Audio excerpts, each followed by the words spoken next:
Vincent van Gogh once said, "If you hear a voice within you say, 'You cannot paint,' then by all means paint, and that voice will be silenced." Sounds fair enough. All of these paintings, hanging in the gallery of the Columbus Arts Council, were created by people who can't paint. Now, I'm not talking as an art critic sizing up their technique or their talent. These canvases were created by people who, because of their physical condition, can't paint. But just because someone is in a wheelchair doesn't mean they don't have a raging urge within them to create and put color and lines and shadings on canvas to express their real voice. Well, a program at the T.K. Martin Center on the campus at Mississippi State University in Starkville allows them to do just that, to paint when they can't. The Martin Center is a service center for individuals with disabilities for the whole state. They do assistive technology evaluations for children and adults. So if someone needs a wheelchair evaluation or an adaptive driving evaluation, a communication device, any kind of assistive technology, then we do the evaluations here at the T.K. Martin Center. Judy Duncan has taken on another duty at the center. She is a tracker. A tracker is an able-bodied person who assists someone with a disability who is unable to paint to paint. Our program is called Express Yourself, and it is an art program intended for individuals who have very severe physical disabilities.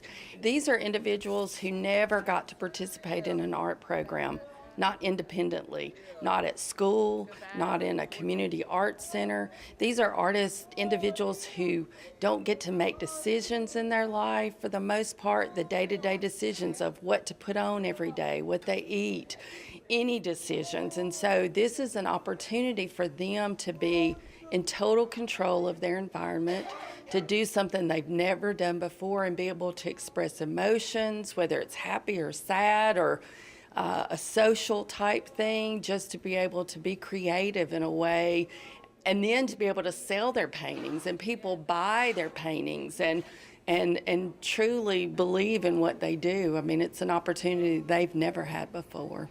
Judy says there are probably less than 10 places around the country like this. The idea came from the guru or the creator. His name is Tim Leffens. He's in Princeton, New Jersey. He's written a wonderful book called Flying Colors, and he tells about his experience of creating the techniques and procedures that we do to allow individuals who are really trapped in a body be able to express themselves through art. Laurie Craig also works at the T.K. Martin Center. She's a speech pathologist.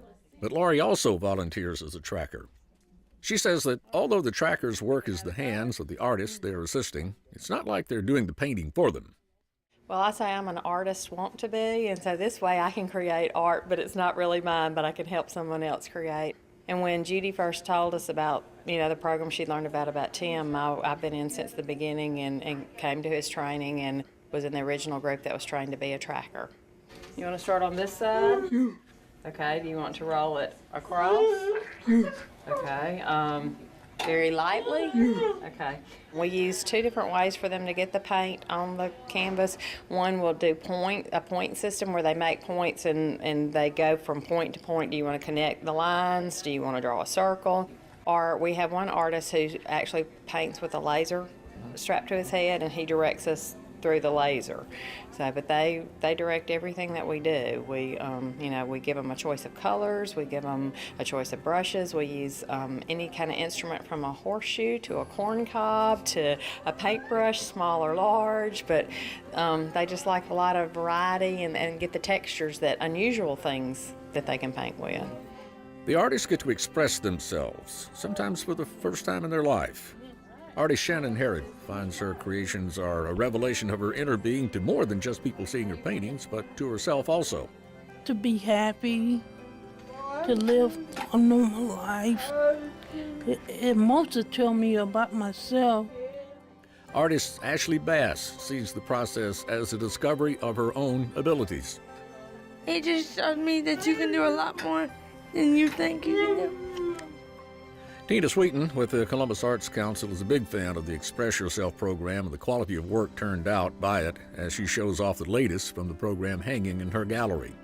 Some of the paintings are really reflective of the artist that did it, and so sometimes you can't really see the magic unless you've met the artist.